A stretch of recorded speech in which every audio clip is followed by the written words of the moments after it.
Posted by who/darkfender14.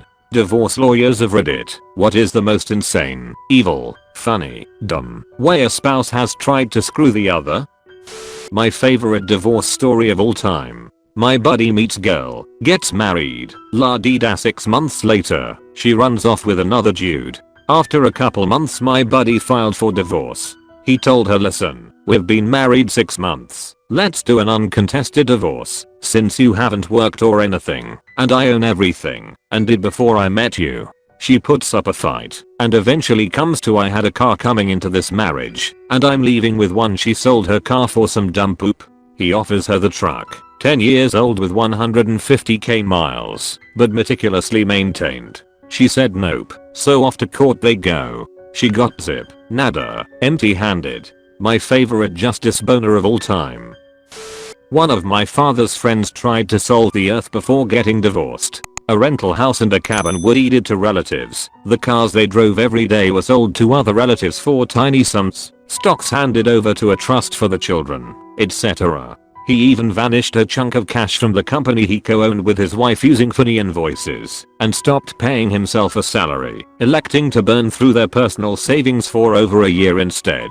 He learned that judges really hate when you try to hide or intentionally diminish assets, and they will absolutely refer you to prosecutors for fraud. I don't think he did any jail time in the end, but his ex-wife got everything, plus the satisfaction of firing him from his own company. Had a client whose wife wanted him out of the house. I told him not to leave, just move to a different bedroom for the time being, because once he was out the chances of him ever getting back in were slim.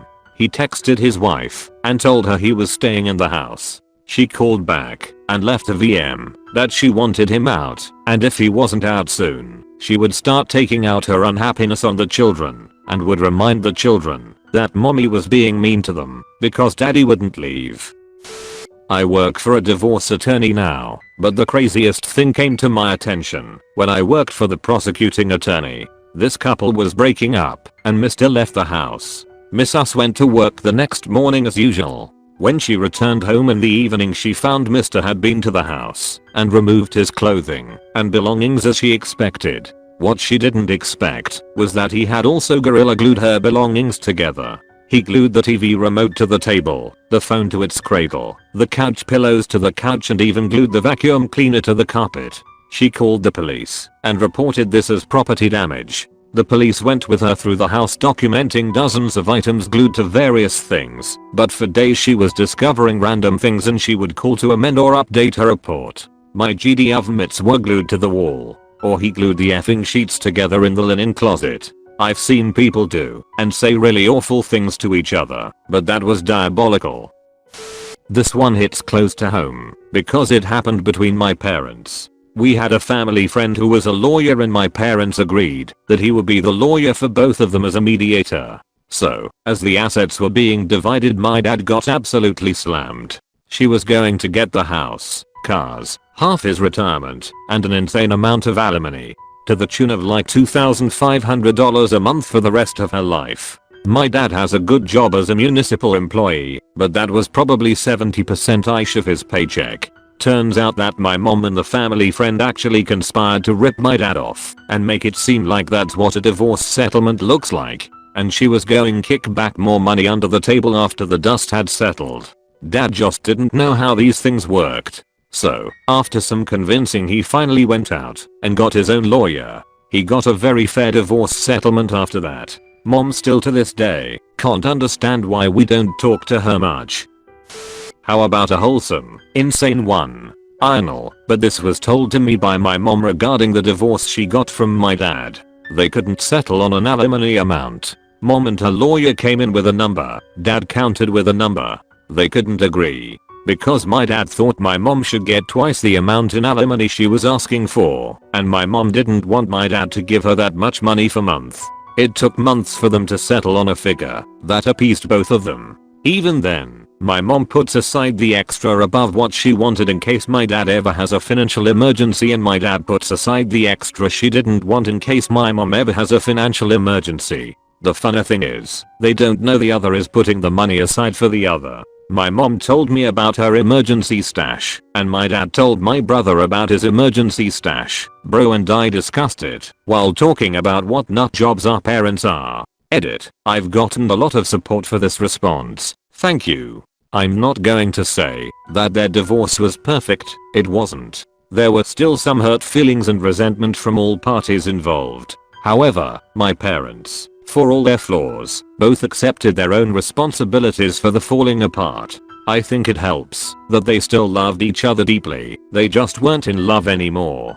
They have been friends since my mom was 2 and my dad was 3. Started dating when mom was 12 and dad was 13. They separated at the ages of 49 and 50. It makes sense that they grew apart. I've had a few people ask why they divorced in the first place. My dad had had a girlfriend for at least 15 years, possibly longer. My mom knew, but they agreed to not divorce until my younger brother had graduated high school. My dad got remarried to his girlfriend. My mom has also since remarried. All 4 of them get along famously now. The separation and divorce happened about 10 years ago. I'm very lucky to have 4 parents who care about me and who absolutely adore my own little dudes. Worked at an airport. Big burly guy brings an ugly ass dog in a crate to the counter. He is clearly misty eyed. Turns out wife got the dog in the divorce and he has to send it to her, and she told him as soon as she gets it, she is putting it down. He asks if he can have some time with the dog before the flight, so they go out in the grass and they both roll around in the grass. Dog's tail just wagging away, not knowing anything about his future. The guy puts him back in the crate, drops him off the counter, says thanks, and then just walked out head down and just looking crushed. That was 30 years ago, and I still remember it like it was yesterday. Divorce lawyer here. Spouse had been out of the house for weeks. She waited until he was on a business trip, came into the house, turned on all of the faucets, plugged the drains, turned off the furnace, and left. It was -10 degrees. He came back 5 days later. The house was ruined. The water froze and cracked the foundation. Divorce lawyer. Accusing their former spouse of forcing them into prostitution.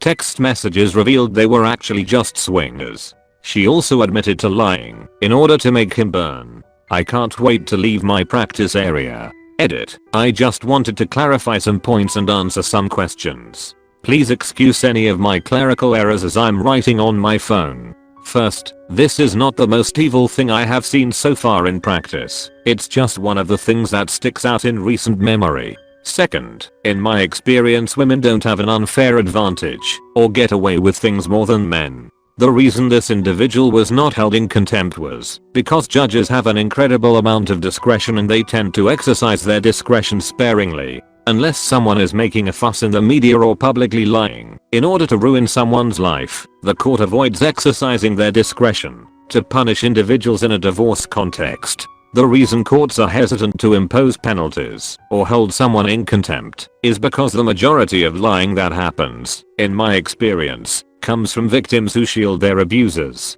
Lots of men, women, and children say things and then recant their testimony in order to stay in abusive relationships or save themselves and their families from threats of violence or retaliation. Victims need to feel safe to tell the truth. Having penalties gives the court a stick, and having discretion gives the court a carrot. Ultimately, we all want the truth, and holding someone in contempt or threatening to hold someone on contempt is one mechanism that helps us uncover the truth.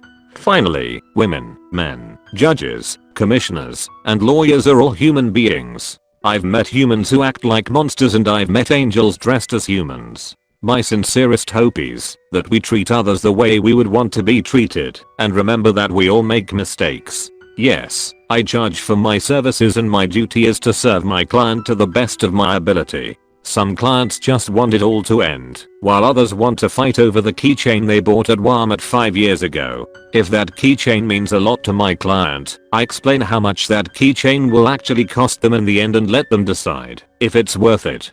I have met attorneys who drag out litigation to run up fees. However, any attorney worth their salt is consulting with their client and actively trying to bring about a speedy, fair resolution.